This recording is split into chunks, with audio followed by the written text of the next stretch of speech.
ভাইরা 722 হিজরি সনের ঘটনা। মুসলমান ভাইরেরা আমার, যেই হযরত আলীর বংশের ছেলে 7 বছর বয়সে আমার বন্ধুগণ জাহান্নামের আগুনের ভয়ে কান্দে। আমি কথাটা আপনাদেরকে বলেছি, এখানে জমা রেখেছি। উনি বলেছেন আমার মায়ের রান্নার চুলা ধরানোর সাথে কথাটা মিলে যায়, এই জন্য বেশি কান্দি। কেমনে চুলা ধরানোর সাথে মিলি আমি বলবো, তবে 10-15 মিনিট, বড় জোর 20 মিনিট থেকে 25 মিনিট। আমার বন্ধুগণ, আমি কথাটা আপনাদেরকে নতুনত্ব নিয়ে জানায় দিই। আল্লাহ বললেন আহলিকুম ওয়া আহলিকুম নার, কু আনফুসাকুম ওয়া আহলিকুম নার। ইমানদার বান্দা বান্দিগণ, তোমরা নিজের জাহান্নামের আগুন থেকে বাঁচাও, তোমাদের অধীনে যারা আছে তাদেরকেও জাহান্নামের আগুন থেকে বাঁচাও।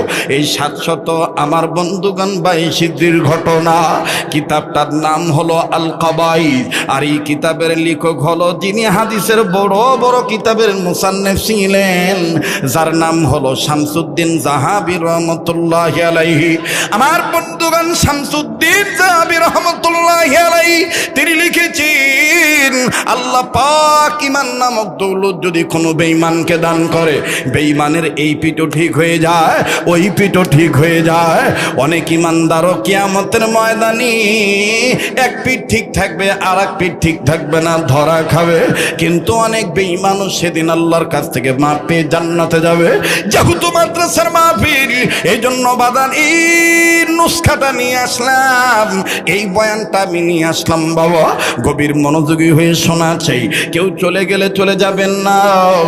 আপনাদের জানা আছে, রাত্র যত গভীর হবে এই পাগলের কণ্ঠ আল্লাহর দয়ায়, আপনাদের দোয়ায় তত ক্লিয়ার হতে থাকবে। লাগবে না কোনো চা, লাগবে না কোনো পানি, লাগবে শুধু আমার আল্লাহর মেহেরবানি। কথা বলেন ঠিক না বেঠিক? আরে বাবাজি, হযরত আলী রাদিয়াল্লাহু তাআলা আনহুর বংশের মহিলার ঘটনা। আমার বন্ধুগণ, 722 হিজরি সনে আজকে যেমন বিশ্বযুদ্ধ লাগার কারণে বাংলাদেশে পেট্রোল অকটেনের অভাব দেখা গেছে, ইদানিং ডিজেলেরও অভাব দেখা গেছে। আমার বন্ধুগণ, জন্মের পর হইতে বুঝ হওয়ার পর থেকে কোনোদিন দেখি নাই পেট্রোল পাম্পে এত সিরিয়াল লাগে তেলের জন্যে। কথা বলেন ঠিক না বেঠিক? আরে বাবাজি, কখন কোনটার অভাব আসবে এটা আমারও জানা নাই, আপনারও জানা নাই। এখন দেখেন বাজান, 722 হিজরিতে মক্কার জমিনে আরব আমিরাতে খাবারের বড় অভাব হয়ে গেল। নবী বংশের একজন মহিলা অবাজান, তার ঊর্ধ্বতম পুরুষের নাম হলো হযরত আলী। বাজান পায়ে হাত দিয়ে বলি, কথাটা মনোযোগী হয়ে শোনেন। আমি ধীরে ধীরে বলি, যদি বুঝে নিয়ে আমল করিতে পারেন যাবেন সোজা জান্নাতে চলি। আল্লাহ পাক বলেন, ওয়া আম্মা মান খাফা মাকামা রাব্বিহি ওয়া নাহান নাফসা আনিল হাওয়া ফা ইন্নাল জান্নাতা হিয়াল মাওয়া।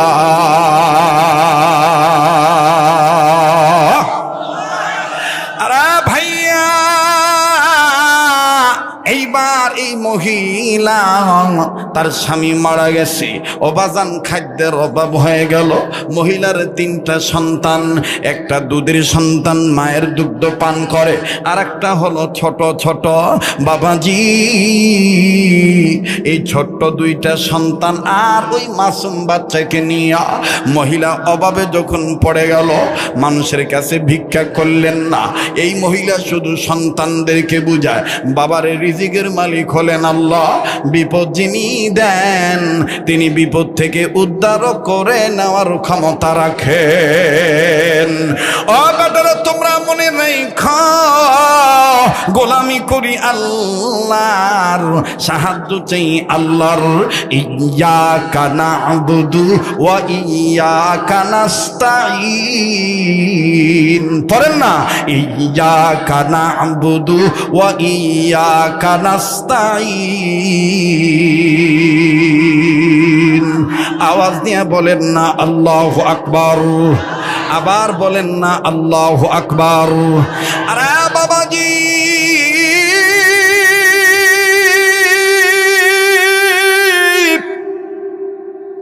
শামসুদ্দিন জাহাবি রাহমাতুল্লাহি আলাইহি তিনি তার কিতাবের মধ্যে লিখেছেন, এই মা যখন দুই বাচ্চাকে এইভাবে সান্ত্বনা দেয়, বাচ্চা দুটি চুপ থাকেন, কখনো মা নিজের আঙ্গুল বাচ্চাদের মুখে দেয়, অবাজান আঙ্গুল চুষতে চুষতে বাচ্চারা ঘুমিয়ে যায়। এভাবে একদিন, দুই দিন, এক সপ্তাহ, 2 সপ্তাহ গেল। ভাই গ সুঠাম দেহের অধিকারী সন্তান মা সহ কেমন জানি কঙ্কালের মতন হয়ে যায়, শুকাইয়া শুকনা কাঠের মতন হয়ে যায়। এমন তো অবস্থায় আরে বন্ধু হঠাৎ করে একদিন নজর করে দেখতে পাই দুগ্ধ পান করা যে বাচ্চা আছে, এই বাচ্চার দুনিয়া নাই, বাচ্চা কোলের মধ্যেই আমার বন্ধুগণ মারা গেছে। বড় ভাই, মেজো ভাই, বড় ভাই, ছোট ভাই, বড় ভাই, মেজো ভাই, দুইজন মাকে ডাক দিয়ে কয়, মা, ওই মা, আমরা না ইমানদার, ইমানদারদের জন্য তো আল্লাহই যথেষ্ট, কেননা ইমানদাররা আল্লাহর উপর ভরসা করে। ও মহাদেবপুর থানার নাটশাল এলাকার বাবারা, ভাইরা, কোনো দিকে কোনো নজর নেই, ইচ্ছা করলে ঘড়ি দেখে টাইম পাস করে চলে দিতে পারতাম। না না না না, আমি আপনাদেরকে মন উজাড় করে দিল থেকে বয়ানগুলো শোনাইতেছি, খুব খেয়াল করে শুনবেন বাবা। এবার যখন দুই ছেলে ডাক দিয়ে বললেন, মা, আমি আর আমার বড় আমার ভাই এই দুইজনকে এইভাবে ইন্তেকাল করব, তুমি কি এটাই চাও নাকি? বলে, না না, আমি এটা চাই না। দুই ছেলে ডাক দিয়ে বললেন, মা, তাইলে আসেন না আল্লাহর কাছে সাহায্য চাই, আল্লাহ যেন আমাদের বাঁচার রাস্তা দেখাইয়া দেয়। এবার মহিলা ডাক দিয়ে কয়, বেটারে, তোদের ভাইয়ের লাশটাকে দাফন করি। এবার বাজানে যখন দাফন সম্পন্ন হয়ে গেল, মা জননী খাজুর গাছের সাথে টেক লাগাইয়া, পিঠ লাগাইয়া, দুই সন্তানকে নিয়া আল্লাহকে ডাকতে ডাকতে ঘুমের ঘরে চলে গেল। এবার ঘুমের ঘরে স্বপ্ন দেখে, ওরে দয়াল নবীজিরে দেখা যায়,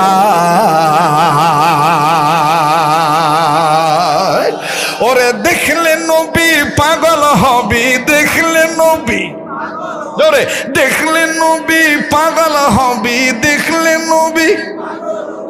আমেন। আমি জানি আজকে এসকে উঠে গেছে, কথা কয় না, আজ কয়টা বাজবে তার কোনো খেয়াল নাই, ঠিক না? মানে পানির ভিতরে লবণ আর চিনি নাড়া দিলে যেমন খুঁজা পাওয়া যায় না, আজকে অঙ্কা হয়ে গেছে। বাহ, কথা কন ঠিক কিনা? কবুলের মালিক কে? এবার দেখতেছে বিশ্ব নবীকে স্বপ্ন দেখা যায়, নবীদিকে সালাম দিয়ে মহিলা বলতেছেন, ইয়া রাসূলুল্লাহ, আর কতকাল না খেতে, স্বামীও নাই, এক বেটা দুধের অভাবে মারা গেল, আর 2টা বাচ্চা আছে। আল্লাহ রসুল ডাক দিয়ে বললেন, মা, ওগো মা, তুমি তোমার 2 বেটাকে নিয়া এই মক্কা মদিনা ছেড়ে চলে যাও। তুমি এমন দেশে যাইবা যেই দেশটা কিয়ামতের আগে পর্যন্ত সোনার দেশে রূপান্তরিত হবে। বলবেন, হুজুর, মক্কা মদিনার চাইতে আবার কোন দেশটা সোনার চাইতেও দামি? বাজান, আমি কিন্তু বলি নাই মক্কা মদিনার চাইতেও দামি, আমি বলছি সোনার চাইতেও দামি হবে। সেই দেশটার নাম হলো আফগানিস্তান। সেই দেশের নাম কি? কথা কয় না। আপনারা যেমন ধান বেচে অনেকে ধনী, আর আফগানের লোকেরা বেদানা আর হইল জাফরান, এগুলা বেছে মালে মাল। কথা কানা, মালে মাল, ঠিক কিনা কম? পগার পার।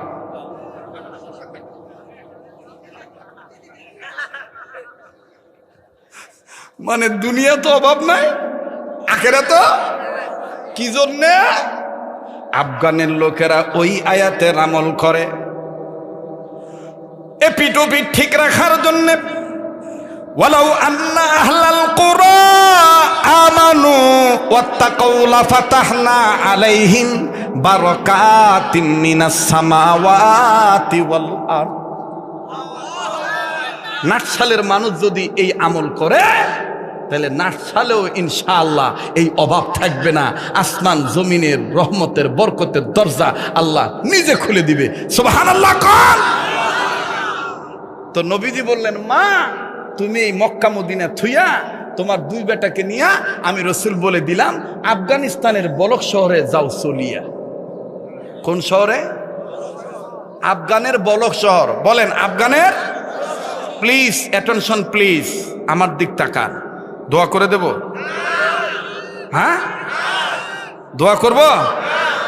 কোন দেশে যাবে? আফগানিস্তানের।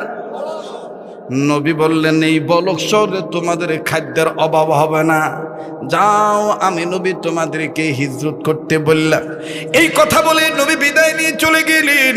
আল্লাহর নবীর বংশের মহিলা ঘুম থেকে উঠিয়া বাচ্চাদেরকে নিয়ে বললেন, চল রে বেটা চল, আর দেরি করা যাবে না, জলদি করে। নবীজি বলেছেন আমার স্বপ্নের মাধ্যমে নবীজি বলেছেন আফগানের বলক শহরে যাইতি। ওই জায়গায় নাকি কোনো খাদ্যের অভাব নাই, আমাদের জন্য থাকা খাওয়ার ব্যবস্থা আছে, আল্লাহ পাক ব্যবস্থা করে দিবে। অবাজান এবার লম্বা কথা সংক্ষেপ করে দিলাম বন্ধু। আফগানের বলক শহরে চলে গেল মা জননের দুই সন্তানকে নিয়ে। একদিন দুদিন পার হওয়ার পর মেজো ছেলে বড় ছেলেকে ডাক দিয়ে বলে, আল্লাহ রসুলের কথা তো মিথ্যা হবে না, কই আফগানের বলক শহরে তো এ যাবৎ পর্যন্ত আমাদের কোনো খানা খাদ্যর খবর মিলল না। হঠাৎ করে মহিলা পর্দা ব্যবহার করে বাজার নজর করে দেখতেছেন একজন বৃদ্ধ লোক হাঁটিতে ভর দিয়ে লাঠিতে ভর করে হাঁটি হাঁটি পা পা করে কেমন জানি রাস্তা অতিক্রম করে আসতেছেন। মা জন্য নাক দিয়ে বলতেছেন, বেটারি আল্লাহর কাছে না চাইলে আল্লাহ দেয় না, আল্লাহ পাক কেবলমাত্র দেওয়ার জন্য তয়া। আল্লাহর নবী বলে দিয়েছেন আমাদের এখন খুঁজে বের করতে হবে। বেটা এই বুড়া লোকটাকে জিজ্ঞেস করে দেখো না, এই আফগানের বলক শহরের মধ্যে সব চাইতে পরেশগার মানুষকে, ধনী মানুষটাকে, দানবীর মানুষকে, মোখলেস মানুষকে। দুই বেটা যাইয়া ওই বুড়ের সালাম দিয়ে বলছি, ও দাদু ভাই আমরা নবী বংশের মহিলা, আল্লাহর নবী বলেছেন বর্তমানে অবস্থাতে আফগানের বলক শহরে আমাদের থাকা খাওয়ার ব্যবস্থা হবে, কিন্তু আমরা খুঁজে পাচ্ছি না কোথায় হবে। আপনি যেহেতু মুসলিম, আপনার লেবাস দেখে সিরত সুরত দেখে মনে হয় আপনি মুসলমান হবেন, বলেন না দাদু ভাই আমরা কোন দিকে গেলে আল্লাহর নবীর কথার সত্যাই তো খুঁজে পাবো। এবার মুরব্বী ডাক দিয়ে কয়, কি বলবো আমার জানা মতে আফগানের বলক শহরের বাচ্চা হাকিম তিনি তো হলো দানবীর, তিনি মুখলেস। তোমাদের পরিচয় যে যদি তার কাছে দাও তিনি তোমাদেরকে থাকার ব্যবস্থা করে দিবেন। খুব খেয়াল করবেন, পয়সার এপিটার উপি মানুষ ছাপা আছে, সাপলা নাই। আমার ভাইরা একটু পরে টের পাবেন কি দিয়ে কি বুঝাইতে চাই। এইবার আফগানের বলক শহরের ওই মুরব্বীর কথা অনুযায়ী মা দুই বেটাকে নিয়ে যখন বলকের বাচ্চা হাকিমের বাড়িতে গেল, বাচ্চা হাকিমের রাজ দরবারে ঢোকার আগে অবাজান রাজ প্রয়োগন বাধা দিয়ে বলতেছেন, তোমাদের পরিচয় কি, কোথার থেকে আসছ ভাইজান? এই মহিলা ডাক দিয়ে বলতেছেন বাচ্চা হাকিমকে আমাদের সালাম দিবে, বলবেন মক্কা থেকে নবী বংশের মহিলা আসছে, তিনি আপনার কাছে একটু আল্লাহর জন্য, আল্লাহর জন্যে, আল্লাহর ভালোবাসা পাওয়ার জন্য একটু সহযোগিতা চেয়েছি। আপনি মুসলমান, আমরাও মুসলমান। বাবা দিয়ে বলো খের বাচ্চা হাকিমের কাছে যাইয়া এই ব্যক্তি বলেছে, প্রহরী বলেছে বাচ্চা আলমপনা। একটা কথা কি আপনার আছে জানা? আপনার এই ঘরের দরজার, বাড়ির দরজার কাছে এই রাজ দরবারের নিকট নবী বংশের একজন মহিলা এসে কেমন জানি সহযোগিতা চায়, ভিক্ষা চায়, কয়েকদিন যাবত নাকি না খায় আসে। বাচ্চা বাদশার মধ্যে অহংকার ঢুকে গেল। বাদশা ডাক দিয়ে বলতেছে, নবী বংশের মহিলা, সে আবার ভিক্ষা করবে কেন? এইটা আমার বিশ্বাস হয় না। আচ্ছা তোমরা যেও না, মহিলার সাথে আমি যে কথা বলি।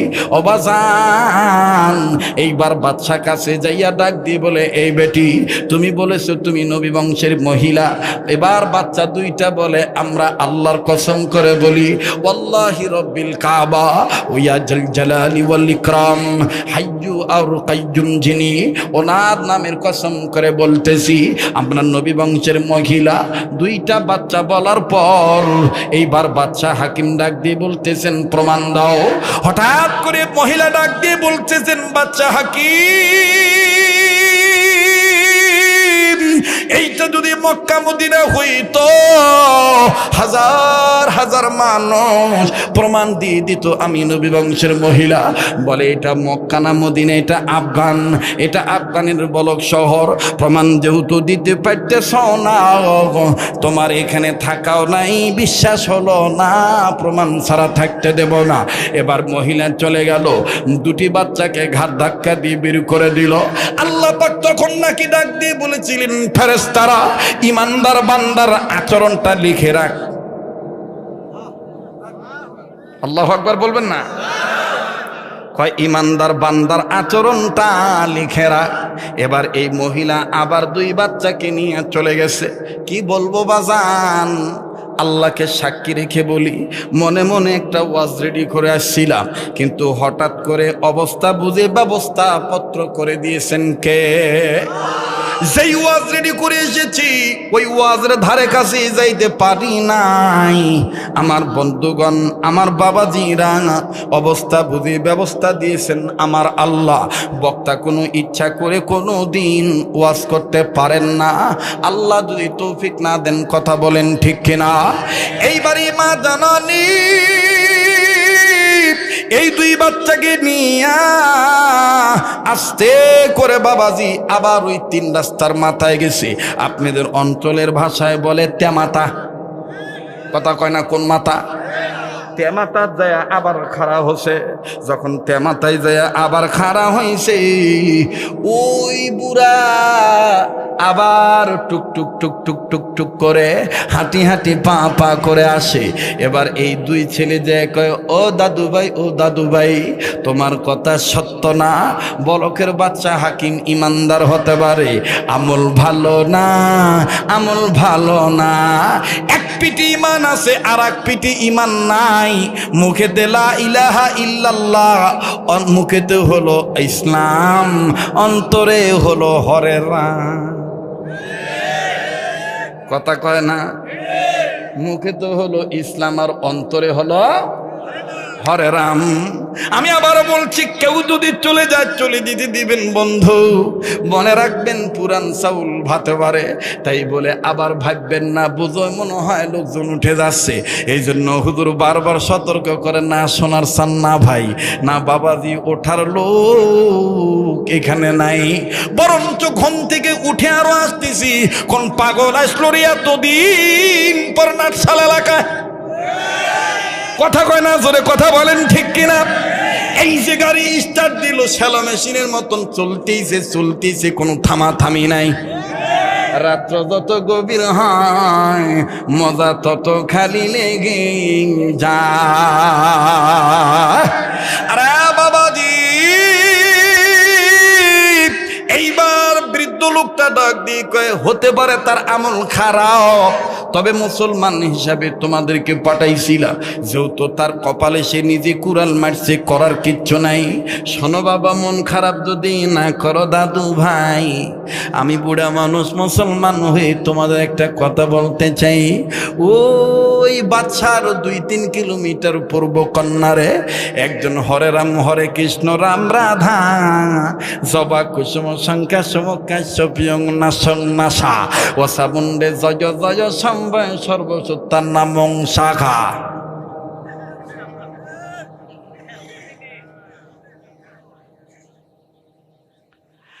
এই ধরনের মন্ত্রের সাথে যার পরিচয়, যে সকাল বিকাল তুলসী পাতা নিয়ে পূজা দেয়, যে আগুন পূজা করে। এই অগ্নি পুজো কাছে গ বৌমা, ওগো মুসলমান নবী বংশের মা জননী, মনে যদি কষ্ট না নাও, তোমার এই 2 এতিম বাচ্চাকে নিয়া ওই বিধর্মীর বাড়িতে যাও। আমি বুড়ার মন বলে বিধর্মীর ঈমান না থাকলে কি হবে? আল্লাহ নবীর প্রেম তার অন্তরে লালন পালন করে।